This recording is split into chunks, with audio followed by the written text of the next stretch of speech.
কথায় আছে মাছে ভাতে বাঙালি, আর সে মাছ যদি হয় রূপলি শস্য, হ্যাঁ মিঠে জলের রূপলি শস্যের কথাই আমি বলছি।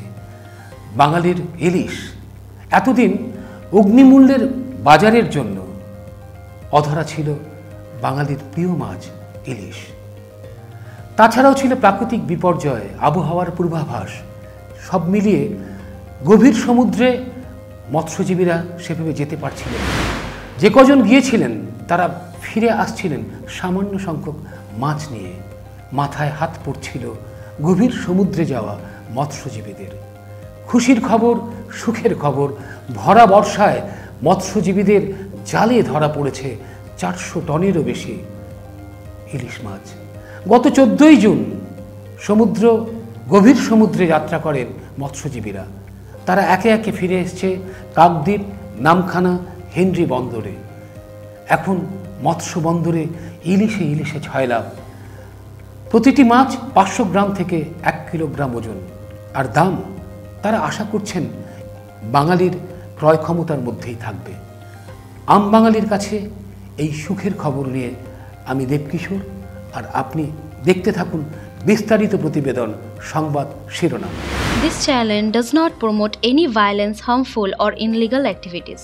All content provided by this channel is meant for an educational purpose only.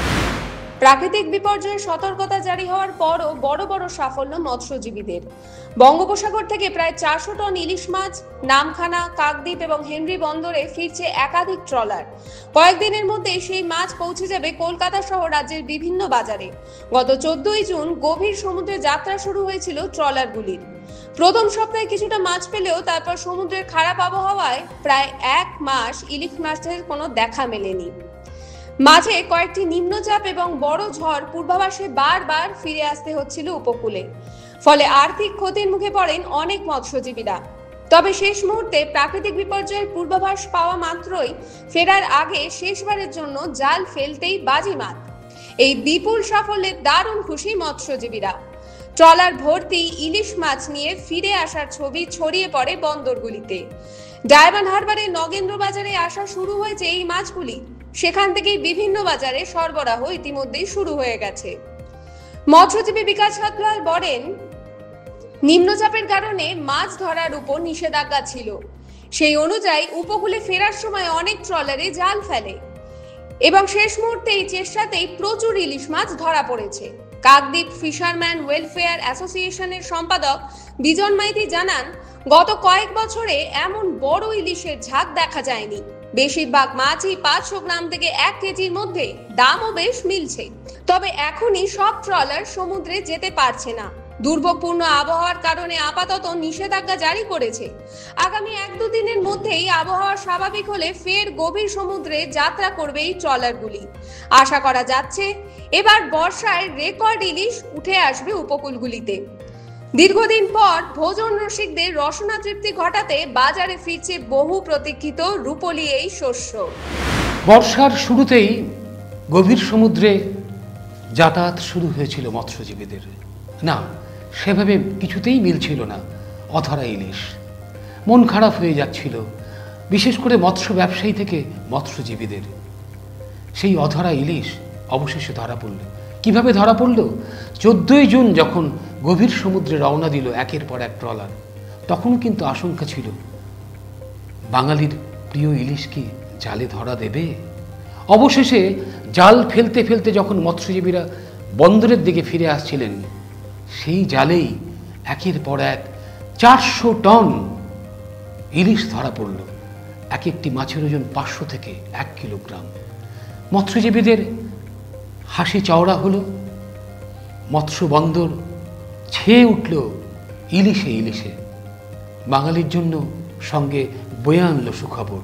ইলিশ প্রিয় বাঙালির পাতে ইলিশ আর অধরা থাকবে না, মাত্র দিন কয়েকের অপেক্ষা।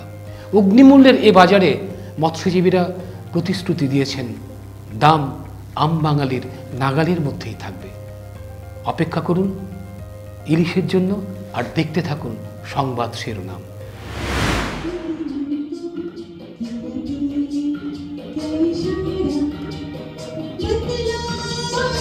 मौसम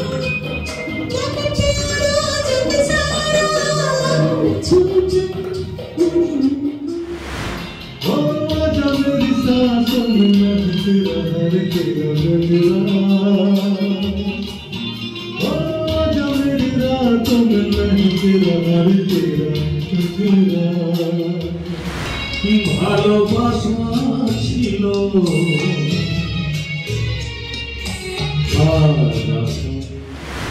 চৌঠা আগস্ট কিশোর কুমারের 96তম জন্মদিন। বাঙালির প্রিয় শিল্পী, বিশ্ব বাঙালির প্রিয় শিল্পী। আমরা আসছি কিশোর স্মরণে। চোখ রাখুন, দেখতে থাকুন সংবাদ শিরোনাম কিশোর স্মরণে, চৌঠা আগস্ট। মানুষের পাশে, মানুষের সাথে আমরা আছি এই বাংলাতে। আপনারা দেখছেন সংবাদ শিরোনাম ডিজিটাল। মাথা উঁচু করে এগিয়ে চলার শপথ।